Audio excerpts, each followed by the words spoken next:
अस्सलामुअलैकुम viewers, welcome to all of you on my YouTube channel Cric Chat. Viewers, मैं उम्मीद करता हूँ आप सब खैरियत से होंगे। व्यूअर्स, आज की वीडियो में हम बात करेंगे कि चैंपियन ट्रॉफी का जो है बाकायदा आगाज़ होने वाला है। सिर्फ एक दिन बाकी है और जो ओपनिंग मैच जो चैंपियन ट्रॉफी का खेला जाएगा वो पाकिस्तान और न्यूजीलैंड के दरमियान ही खेला जाएगा। और ये मैच जो है ये नेशनल स्टेडियम कराची में खेला जाएगा और पाकिस्तानी वक्त के मुताबिक सेम टाइम होगा जो ट्राई नेशन सीरीज़ का फाइनल खेला गया दोपहर 2 बजे स्टार्ट होगा। और व्यूवर्स, आपको ये भी बताएंगे कि पाकिस्तान की जो है पॉसिबल प्लेइंग 11 क्या हो सकती है, की फैक्टर कौन कौन से हो सकते हैं और क्या पाकिस्तान जो है न्यूजीलैंड को डिफीट दे सकता है। खासतौर पर ट्राई नेशन में 2 मैचों में न्यूजीलैंड जो है पाकिस्तान के आमने सामने आया और दोनों मैचों में जो है न्यूजीलैंड ने जो है वन साइडेड डिफीट दी पाकिस्तान को। तो मेरे साथ है खुरम इकराम। मैं इनसे पूछता हूँ कि क्या पाकिस्तान जो है चैंपियन ट्रॉफी के ओपनिंग मैच में न्यूजीलैंड को डिफीट दे के अपने जो टॉप 4 में जगह बनाने के लिए 80% चांस कर सकता है कि नहीं। अच्छा, मैं इसमें ये समझता हूँ कि अगर आप देखें जो ट्राई नेशन सीरीज़ खेली गई उसके जो 2 मैचेस खेले गए उसमें तो नो डाउट आपने जैसे बात की कि वन साइडेड गेम हुई कि मतलब पहले न्यूजीलैंड खेला तो उसने 330 कर दिया और हम जो है वो किसी जगह भी मैच में नज़र नहीं आए और वाज़े तौर पर हमें डिफीट हुई। सेकंड मैच में फिर भी मैं समझता हूँ कि थोड़ा सा मैच इसलिए आज से बेहतर चल रहा था कि जब हमने उनकी अर्ली ऑन 3-4 विकेट गिरा लिए, लेकिन वहाँ भी टोटल जो बोर्ड पर लगाया गया था वो कम था, तो जिसकी वजह से उन्होंने ईजिली चेज डाउन कर लिया। लेकिन अब मैं ये समझता हूँ कि चैंपियन ट्रॉफी का जो मैच है ना, ये डिफरेंट बॉल गेम होने वाली है। उसकी वजह ये है कि देखिए, एक होती है बायलैटरल सीरीज, एक होती है ट्राई नेशन सीरीज और एक होता है आईसीसी इवेंट। इन तीनों में जो प्रेशर होता है वो डिफरेंट किस्म का होता है। पाकिस्तान जो न्यूजीलैंड के अगेंस्ट मैचेस खेला है उससे कहीं ना कहीं पाकिस्तान को ये पता चल गया है कि क्या उसकी स्ट्रेंथ है और वीकनेसेस क्या है। हमें अपनी स्ट्रेंथ और वीकनेसेस का भी पता चल गया है और न्यूजीलैंड की स्ट्रेंथ और वीकनेस का भी पता चल गया है। अब देखना यह है कि क्या हमने अपनी उन स्ट्रेंथ यानी कि अपनी उन वीकनेसेस को हमने ओवरकम करने के लिए कोई स्ट्रेटजी कोई पॉलिसी बनाई है और क्या हमारे पास कोई प्लान है न्यूजीलैंड को बीट करने का। तो मैं ये समझता हूँ कि अब जो सिनेरियो है इसको देखा जाए, मेरी गट फीलिंग है कि पाकिस्तान के पास ये चांस भी है और मुझे लगता भी है कि पाकिस्तान पहले ओपनिंग मैच में न्यूजीलैंड को डिफीट देगा। उसकी रीज़न अगर मैं दूं तो मुझे जो लगती है वो एक सिंपल रीज़न तो ये लगती है कि देखिए, न्यूजीलैंड आएगा इस माइंडसेट से कि हमें पाकिस्तान के अगेंस्ट ईजी विन करेंगे, क्योंकि ज़ाहिर है 2 मैचेस वो जीता हुआ है, तो वो कहीं ना कहीं उतना ज़्यादा फोकस नहीं आएगा मुझे लगता है। दूसरी तरफ पाकिस्तान को ये पता है कि हमारे क्या एरियाज़ हैं जिन पर अगर हम काम करें तो हम न्यूजीलैंड को बीट कर सकते हैं। उनमें नंबर 1 एरिया तो ये है कि न्यूजीलैंड की बॉलिंग में जो उनके स्पिनर हैं उन्होंने दोनों मैचेस में हमें वाज़े तौर पे एक्सपोज किया है। तो अगर तो हम उनके अगेंस्ट कोई काउंटर स्ट्रेटजी बनाने में कामयाब हो जाते हैं और हम उनके अगेंस्ट जो है वो अग्रेसिव स्ट्रेटजी बनाते हैं, कम से कम अगर आप सेंथनर के नहीं तो कम से कम ब्रेसवेल के अगेंस्ट जो है वो एक जो एग्रेसिव स्ट्रेटजी और अग्रेसिव माइंडसेट के साथ आए। अगर आप ऐसा करते हैं तो मुझे उम्मीद है कि आप एक अच्छा टोटल बोर्ड पर लगाने में कामयाब हो जाएंगे। दूसरी चीज़ ये है कि आपको बॉलिंग में जो आपकी जो फास्ट बॉलिंग है आपने उस पर ही डिपेंड करना है, क्योंकि आपकी जो स्पिनर है वो इस काबिल नहीं है या उतना अच्छा स्पिन डिपार्टमेंट आपके पास नहीं है कि आप उससे न्यूजीलैंड को बीट कर सकें या आउट कर सकें। आपने अपनी अच्छी फास्ट बॉलिंग से उन्हें आउट करना है, तो ज़ाहिर है उसमें हारिस रऊफ भी उम्मीद है कि फिट होंगे और वो तीनों खेलेंगे। अब उन तीनों बॉलर्स को आप कैसे यूटिलाइज करते हैं वो बड़ा इंपॉर्टेंट होगा, क्योंकि देखिए, नसीम शाह ने लास्ट मैच में बेहतर बॉल किया, शहीन शाह अफरीदी ने उससे पिछले मैच में बॉल बेहतर किया। दोनों नो डाउट बेहतर बॉल कर रहे हैं। कुछ हमने फील्डिंग्स गलत सही नहीं की जिसकी वजह से कैच ड्रॉप किए और हमने न्यूजीलैंड को अलाउ किया कि वो मैच जीते। लेकिन अब मुझे लगता है कि पाकिस्तान जो है इन गलतियों पर काबू पाकर आएगा और आईसीसी इवेंट्स में पाकिस्तान का रिकॉर्ड बड़ा शानदार है। अब देखिए, 2021 में हमने उन्हें डिफीट दी, 2022 में हमने उन्हें डिफीट दी, 2023 में हमने उन्हें डिफीट दी, इवन 2019 में आई थिंक हमने उन्हें डिफीट दी। तो इतनी कंसेक्यूटिव जो आईसीसी इवेंट्स में हम उन्हें डिफीट दे रहे हैं उसके पीछे रीज़न ये है कि न्यूजीलैंड भी कहीं ना कहीं बड़े इवेंट में जाकर अंडर प्रेशर हो जाता है जब टफ सिचुएशन आती है। ठीक है, इसीलिए वो आज तक कोई बड़ा टाइटल जीत नहीं पाए। तो उसको देखते हुए मुझे लगता है कि पाकिस्तान के पास एक अपॉर्चुनिटी है। आपको सारी गेम पिक्चर वाजे हो गई है ये 2 मैचेस खेलने से कि जी न्यूजीलैंड को आप कैसे काउंटर कर सकते हैं। अब देखना यह है कि क्या लड़के जो प्लान बनाकर आएंगे उसे एग्जीक्यूट करते हैं कि नहीं। मुझे लगता है कि कर पाएंगे और पाकिस्तान का मुझे लगता है कि मैं समझता हूँ 60% चांस मैं समझता हूँ पाकिस्तान डिफीट देगा न्यूजीलैंड को ओपनिंग गेम में। पर मेरा ये कहना है, जैसा आपने कहा कि न्यूजीलैंड जो है वो ऐसा लगता है कि ओवर कॉन्फिडेंट आ सकता है। तो ओवर कॉन्फिडेंट की अगर हम बात करें तो नो डाउट के पाकिस्तान को उनकी खामियां पता चल गई, उनके पॉजिटिव नेगेटिव पता चल गए। तो अगर न्यूजीलैंड की अगर बात करें तो उनको भी तो पाकिस्तान के पॉजिटिव नेगेटिव पता चल गए कि खासतौर पे इनका टॉप ऑर्डर किस तरह है, हमने किस प्लेयर को काबू करना है। आप देखें तो अगर पाकिस्तान की पूरी प्लेइंग 11 की अगर हम बात कर लें, जो भी बैट्समैन है बॉलर है उनमें तो एक फ़खर ज़मान है जिनकी जो 70 प्लस की एवरेज है न्यूजीलैंड के अगेंस्ट, या बाबर आजम होंगे जिनकी 50 प्लस की एवरेज है। बाकी कोई खातिर ख्वाह लड़का जो है उनकी एवरेज बस मिनिमम है। तो इसलिए फ़खर ज़मान को वो काबू करना चाहेंगे, क्योंकि फ़खर ज़मान आपको याद होगा कि 2023 के इंडिया में जो वर्ल्ड कप खेला गया, बेंगलोर में मैच हो रहा था, वन साइडेड क्या, डकवर्थ लुईस मेथड के तहत जो है वो 400 बोर्ड पे रन लगाया हुआ था न्यूजीलैंड ने। और यह है कि वो जब मैच शॉर्टर हुआ तो उसकी वजह से पाकिस्तान ने जो बासानी जो है चेज डाउन कर लिया टारगेट, उसके साथ बाबर आजम क्रीज पर मौजूद थे। तो इसलिए अगर तो वो पूरा मैच होता तो उधर ऐसा लग रहा था कि न्यूजीलैंड जो है पाकिस्तान को डिफीट दे सकता है। तो इसलिए ये है कि मैच जो है बड़ा 50-50 होने वाला है और बड़ा क्रूशल मैच होगा, क्योंकि दोनों ने एक दूसरे की खामियां जज कर ली हैं। अब जो बेहतर स्ट्रेटजी बना के आएगा तो वो जो है मैच में विन कर पाएगा। आपको याद होगा 2019 के वर्ल्ड कप से पहले पाकिस्तान ने सीरीज खेली थी इंग्लैंड के अगेंस्ट, ठीक है, इंग्लैंड में, और हमें वाज़े तौर पर डिफीट हुई थी, 4-1 से हम वो सीरीज हार गए थे। लेकिन जब वर्ल्ड कप के मैच में हमारा इंग्लैंड और पाकिस्तान का आमना सामना हुआ तो हमने इंग्लैंड को डिफीट दे दी थी। होता क्या है कि जो जीत रहा होता ना, वो उसको अपनी खामियां उस तरीके से नजर नहीं आ हाँ, रही ये होती, तो नो डाउट ठीक है, है, सही। उसको लग रहा होता है कि यार मेरे पास तो सारी स्ट्रेंथ ही स्ट्रेंथ है। हालांकि देखा जाए तो देखिए, ऊपर विलियम फ्लॉप है, हाँ, नहीं टॉम वो लैथम बुरी तरह फ्लॉप है, मिचेल सेंथनर की तो बैटिंग ही नहीं आई, ब्रेसवेल की भी उस तरीके से बैटिंग नहीं आई, एक मैच में आई थी।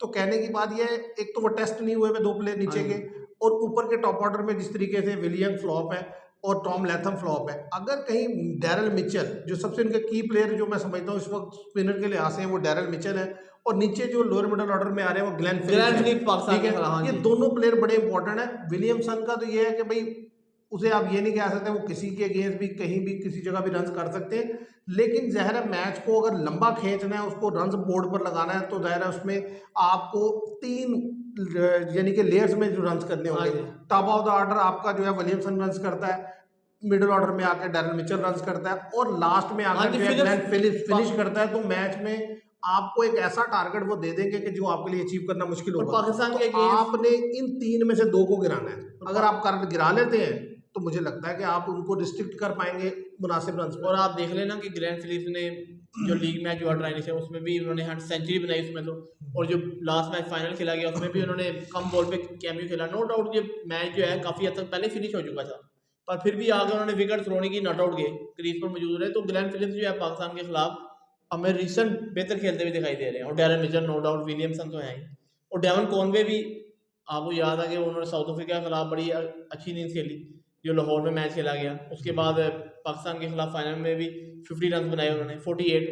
तो इसलिए विलियमसन भी फॉर्म में है, तो इसलिए ओवरऑल ठीक है मैच, मेरे ख्याल से बड़ा क्रूशल मैच होने वाला है। और दूसरा ये कि देखिए, मैच की जो सिचुएशन है वो इस तरह से है कि हम खेल तो अपने होम ग्राउंड में रहे हैं, लेकिन जो प्रीवियस ट्रैक रिकॉर्ड रहा है या जिस तरीके से हमारी परफॉर्मेंस रही, हम इतने ज़्यादा, जिसे कहते हैं ना कि बहुत ज़्यादा हमें इस तरह से रेट नहीं किया जा रहा कि हम जीतेंगे, यानी कि हम फेवरेट नहीं है। हाँ जी, फेवरेट देखा जाए तो न्यूजीलैंड ही है पाकिस्तान न्यूजीलैंड के मैच में, तो उसका भी कहीं ना कहीं अगर प्रेशर होगा तो न्यूजीलैंड पर होगा, हमारे पर नहीं होगा, क्योंकि हमने पीछे भी कोई खातर का क्रिकेट में खेली नहीं और हार गए थे। ऐसे ही है नो डाउट दोनों अब मैच। देखना ये है कि जो हमारी बॉलिंग है और बैटिंग है, हम उसमें जो प्लेइंग 11 अनाउंस करेंगे वो भी बड़ा इंपॉर्टेंट रोल प्ले करेगी।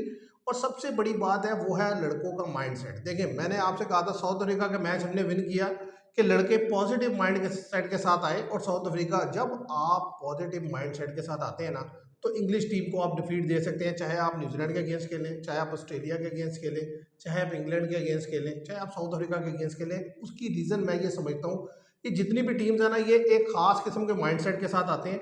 ये एक जिस तरह मशीन वर्क करती है ना, उस तरीके से चलते हैं। हाँ जी, आपने इनका वो एल्गोरिथम, इनका वो सिस्टम तोड़ना होता है। वो तोड़ने का तरीका क्या है कि आप अगर इन पर अटैक करेंगे, इनके अगेंस्ट चार्ज करेंगे, तो आप ये कर सकते हैं। दोनों मैच में न्यूजीलैंड के खिलाफ पाकिस्तान जो डाउन रहा है, उसकी बड़ी वजह यह है कि आपने स्पिनर के अगेंस्ट जरा भी चार्ज नहीं हाँ जी, किया। बस नो अब उसमें अगर आप इस दफ़ा, मुझे लगता है पाकिस्तान ये स्ट्रेटजी बनाकर आएगा, क्योंकि वाज़ेह तौर पे नज़र आ रहा है ना कि ये एरिया जो है यहाँ पर काम करना है। तो उसमें यह है कि जब आप स्पिन के अगेंस्ट चार्ज करेंगे, उन पर रन्स करेंगे और अटैक करेंगे ना, तो फिर मुझे लगता है कि न्यूजीलैंड के पास काउंटर प्लान नहीं होगा, क्योंकि वो फर्स्ट टाइम अटैक हो रहा होगा, क्योंकि पिछले 2 मैचों में तो उन्होंने ये चीज़ देखी नहीं। ऐसे तो ही है नो यहाँ डाउट। पर न्यूजीलैंड मुझे लगता है स्ट्रगल कर सकता है, अगर पाकिस्तान इस माइंडसेट के साथ आए कि हमने स्पिनर्स के अगेंस्ट अगर सेंथनर को रोकना है, तो जो ब्रेसवेल हाँ है जी, उसके उनके अगेंस्ट हम चार्ज। चार्ज करेंगे। और साथ ही साथ पाकिस्तान को अपनी जो प्लेइंग 11 है वो तो मैं समझता हूँ कि वो तो जो खेलेगी पाकिस्तान की उसमें उसको भी डिस्कस कर लेते हैं, लेकिन असल चीज़ है लड़कों का नंबर, कि आपने किस लड़के को किस नंबर पे खिलाना है। तो मैं तो समझता हूँ कि आपको एक रिस्क लेना चाहिए और तैयब ताहिर को वन डाउन पोजीशन पे खिलाना चाहिए। ये आपका एक जो है ना, आप जैसे कह रहे हैं कि आप एक रिस्क लेंगे, हाँ जी, आपका वो एक इम्पैक्ट प्लेयर बन सकता है। अगर वो उस पोजीशन पर आकर खड़ा हो गया और लंबी इनिंग्स खेल हाँ गया, जी, रन कर तो वो गया वो। मैच निकाल देगा आपको, क्योंकि वहां पर कामरान गुलाम भी फ्लॉप हुए इस पोजीशन पर, साउथ कील भी साउथ कील भी फ्लॉप हुए। इस लड़के का टच में दोनों दफा ये नजर आया, लेकिन ये उसको कैरी ऑन नहीं कर सका, अच्छे रन में कन्वर्ट नहीं कर सका।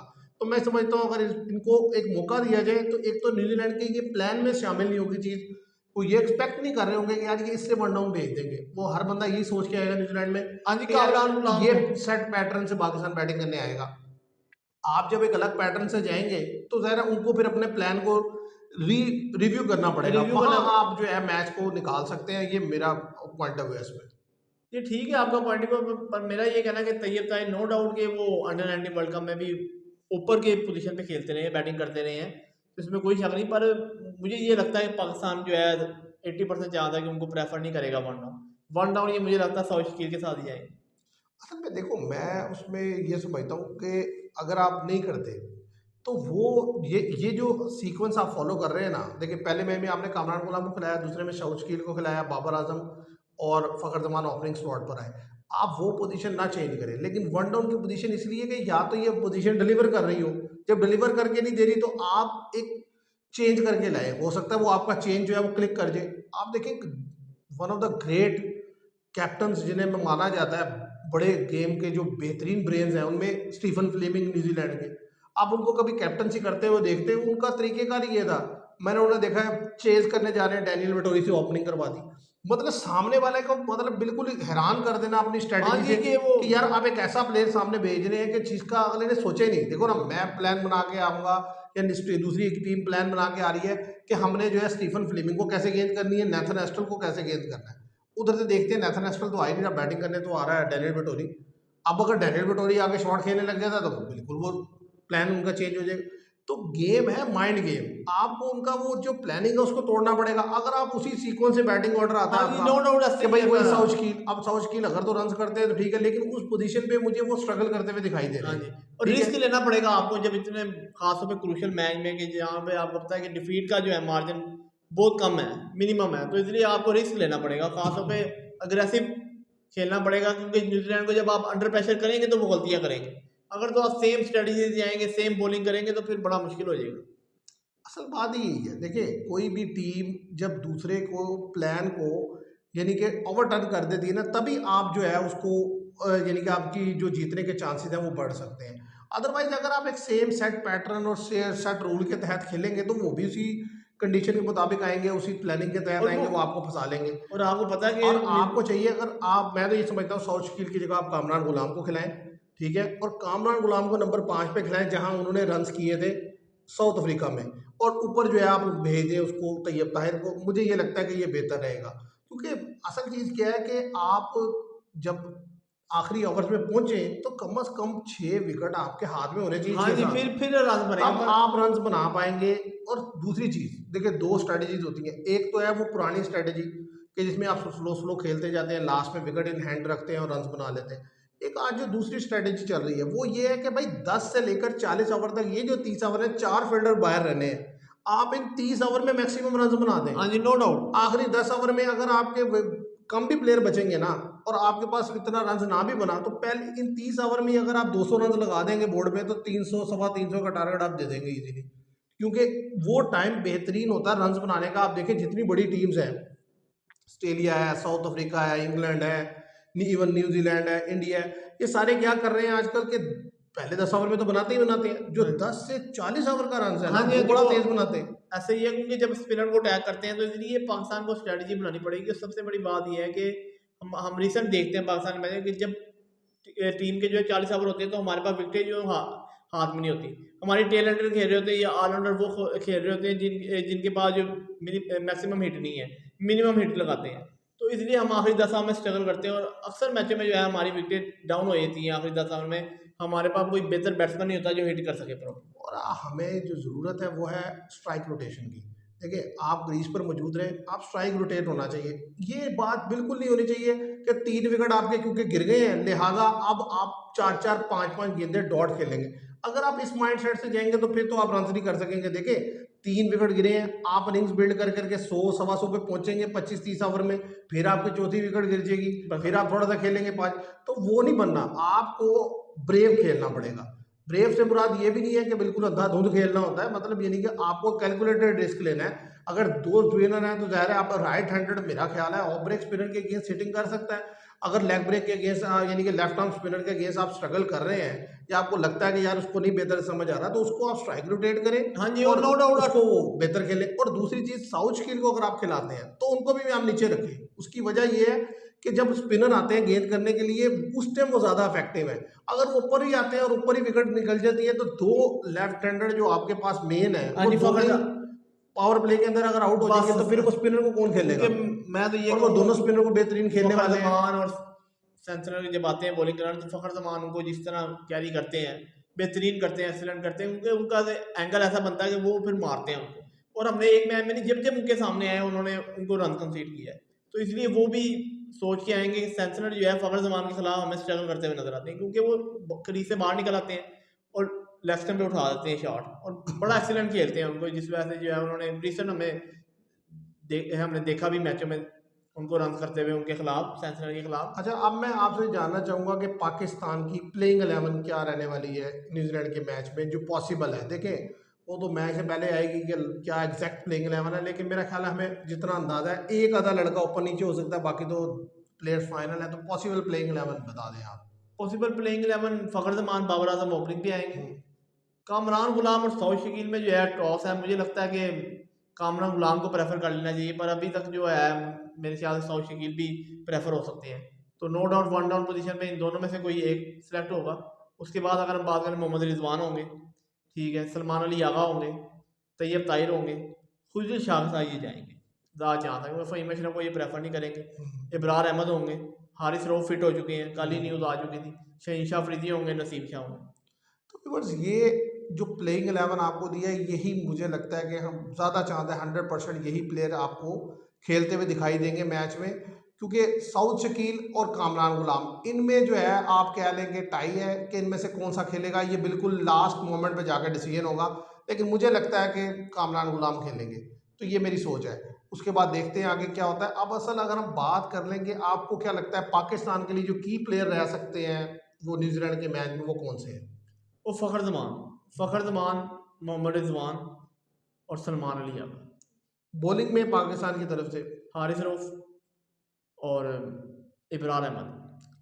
अच्छा, अगर मैं बात करूं पाकिस्तान के की प्लेयर्स की तो मुझे लगता है कि Fakhar Zaman no doubt important player हैं पाकिस्तान के, और उसके साथ ही साथ ज़ाहिर है रिजवान और सलमान अली आगा, ये तीनों। बॉलिंग में मैं समझता हूँ तीनों फास्ट बॉलर पाकिस्तान के, हारिस रऊफ, शहीन शाह अफरीदी, नसीम शाह, इन तीनों पे बहुत ज़्यादा चीज़ें डिपेंड करेंगी और मुझे लगता है ये की प्लेयर रहेंगे और ये इंपॉर्टेंट रोल प्ले करके देंगे।